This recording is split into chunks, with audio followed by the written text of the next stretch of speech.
Terima kasih Anda masih bersama kami. Bagi Anda yang baru saja bergabung, kami hadirkan kembali 3 berita utama hari ini. Warga sambut gembira ujian praktik SIM C yang tak lagi sesulit dulu.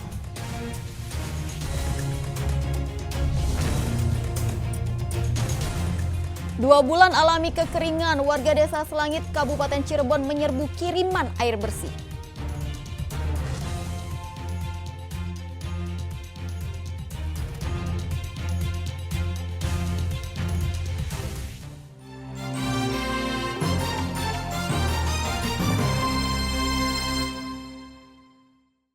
Informasi selanjutnya, pasca dugaan kecurangan dalam PPDB, pemerintah Kota Bogor melakukan sosialisasi gerakan tolak praktik pungutan liar di sejumlah SMP negeri Kota Bogor. Selain bertujuan agar tidak membebani pihak orang tua dan sekolah, aksi ini adalah upaya untuk mengubah budaya pragmatis di lingkungan pendidikan. Sejumlah guru dan kepala sekolah di SMP Negeri 8 Kota Bogor tengah mendengarkan pengarahan dari Wali Kota Bogor soal gerakan tolak praktik pungutan liar Senin pagi. Selain para guru, Pemkot juga melakukan penyuluhan hal yang sama kepada siswa-siswi di sekolah tersebut. Sejumlah pungutan liar yang bisa dilaporkan diantaranya mulai dari penjualan buku, penjualan seragam hingga piknik ke tempat wisata tanpa sepengetahuan komite sekolah. Saya ingin membangun sistem yang tidak memberikan ruang bagi praktek-praktek pungli. Itu aja. Pungli apa Pak yang bisa dilaporkan di lingkungan pendidikan ini Pak? Ya bisa jadi pungutan yang disepakati atau tanpa sepengetahuan komite, kunjungan-kunjungan, buku, baju-baju gitu ya. Atau ketika ada yang datang mengunjungi sekolah, kemudian diberikan uang sebagai honor padahal tidak ada dalam aturan. Ya, hal seperti itu. Jadi jangan memberatkan siswa, jangan memberatkan orang tua, jangan memberatkan guru, jangan memberatkan sekolah. Pihak sekolah menyatakan dengan kebijakan ini pungutan yang dibolehkan hanya yang telah disetujui oleh komite sekolah.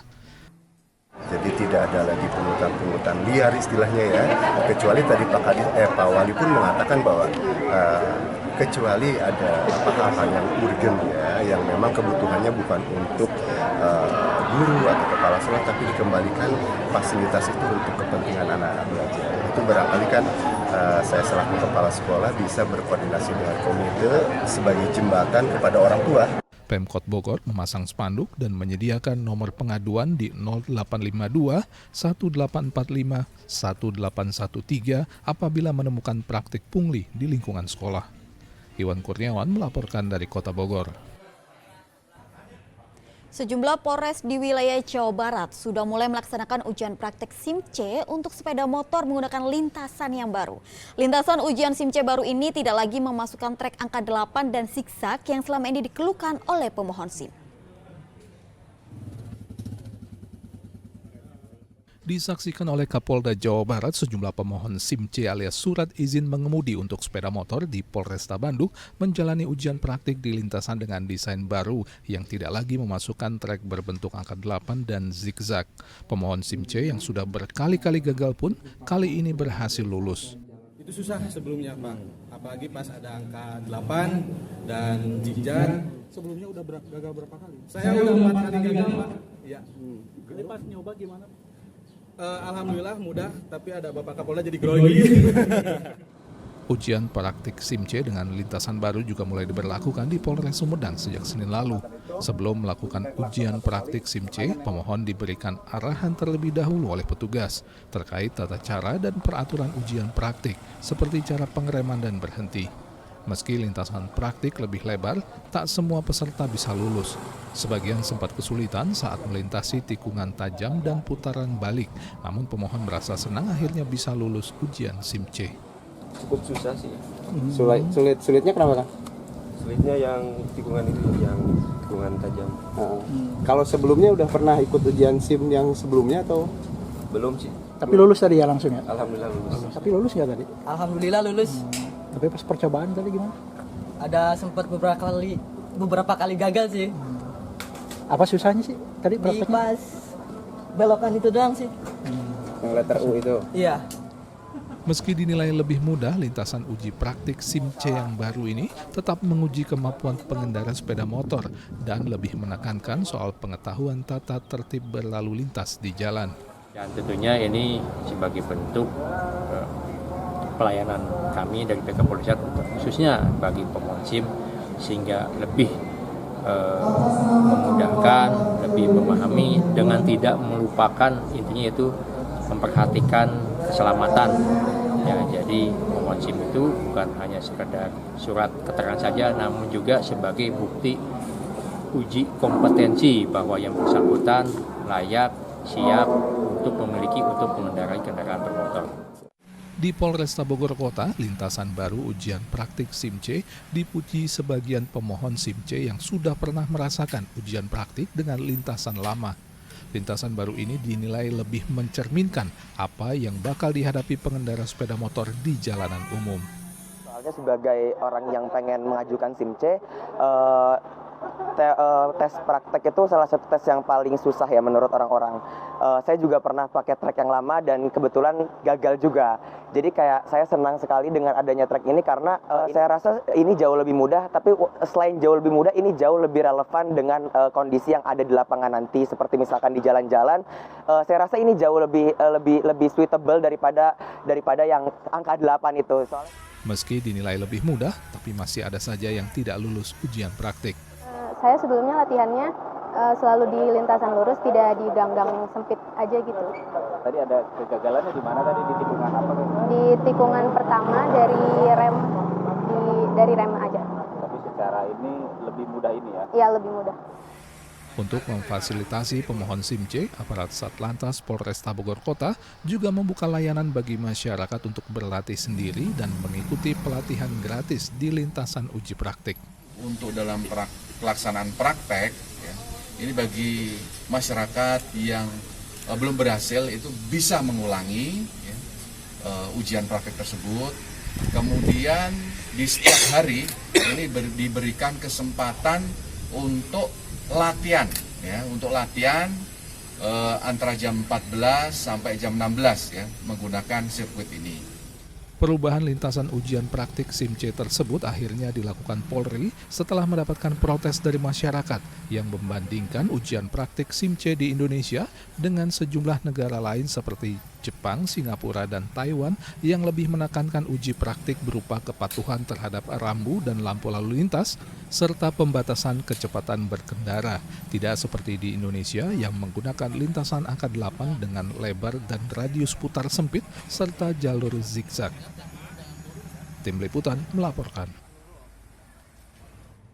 Stadion Sijalak Harupat Kabupaten Bandung akan menjadi salah satu tuan rumah sekaligus venue pertandingan sepak bola Piala Dunia U17. Saat ini pemerintah Kabupaten Bandung tinggal menunggu surat resmi penunjukan tuan rumah Piala Dunia U17 dari FIFA melalui PSSI.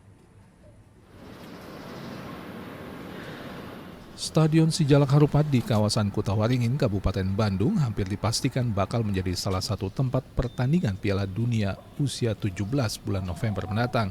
Kepastian tersebut disampaikan Bupati Bandung usai mendapatkan informasi dari PSSI pasca evaluasi sekaligus inspeksi tim asesor FIFA pekan lalu.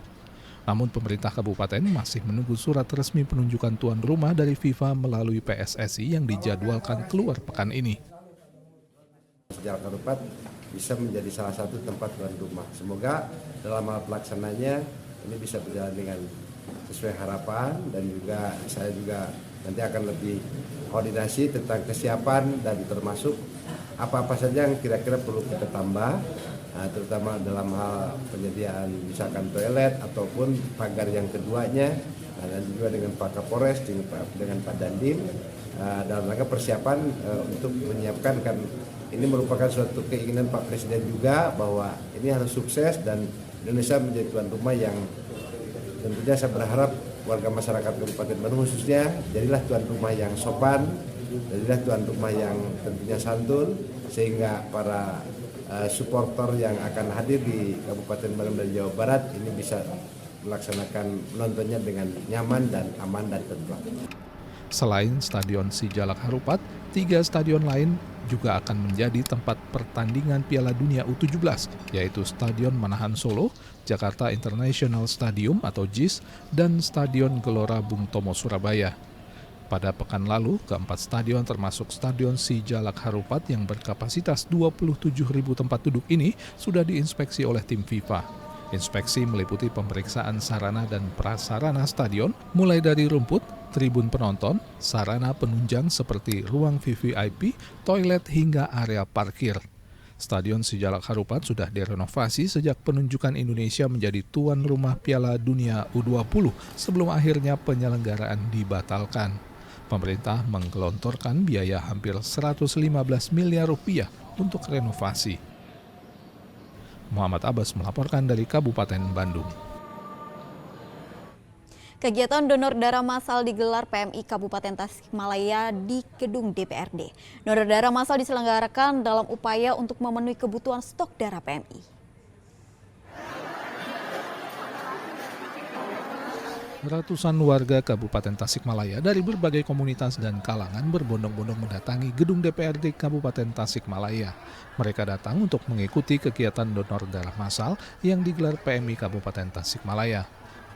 Meski harus antre untuk mendaftarkan diri sebagai pendonor, namun warga yang mendonorkan darahnya ini mengaku senang bisa berbagi dan memberikan manfaat kepada orang lain yang membutuhkan melalui kegiatan kemanusiaan donor darah. Udah jadi rutinitas, kebiasaan mungkin dalam diri kita, insya Allah apapun yang ada dalam diri kita bisa bermanfaat bagi orang lain. Sedekah yang tidak pakai uang. Iya, terus untuk kesehatan juga ya? Iya, enak juga untuk badan. Tapi kadang masyarakat yang awam, khususnya di tempat saya, belum terjamah oleh PMI. Makanya tadi ngobrol-ngobrol juga, insya Allah kedepannya ada program juga donor darah. Selain donor darah massal, PMI juga melakukan deklarasi Tasikmalaya Siaga Lumbung Darah yang juga dihadiri Wakil Gubernur UU Ruzanul Ulum. Pemerintah provinsi mendukung inisiatif PMI dan berharap gerakan ini bisa diselenggarakan di seluruh wilayah Jawa Barat untuk memenuhi kebutuhan darah yang kerap tidak tercukupi. Kegiatan GIPUR ini sangat langka dan sangat dibutuhkan, apalagi mereka yang berada di rumah sakit ataupun yang tidak di rumah sakit yang sangat dibutuhkan. Berbeda dengan obat, kalau obat kan banyak di apotek. Nah, tapi kalau obat kan tidak, PMI selamanya ada stok.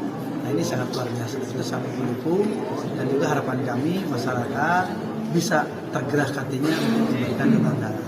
Kemudian juga harapan kami kegiatan ini bukan hanya di sini, tapi di tempat-tempat yang lain, sehingga khususnya Kabupaten Tasikmalaya dan Kota Tasikmalaya tidak kekurangan labu darah untuk kemanusiaan. Dalam donor darah massal ini sedikitnya terkumpul 180 labu darah. Sementara kebutuhan stok darah di PMI Kabupaten Tasikmalaya saat ini mencapai rata-rata 1.000 labu darah setiap bulannya. Eko Setiabudi melaporkan dari Kabupaten Tasikmalaya.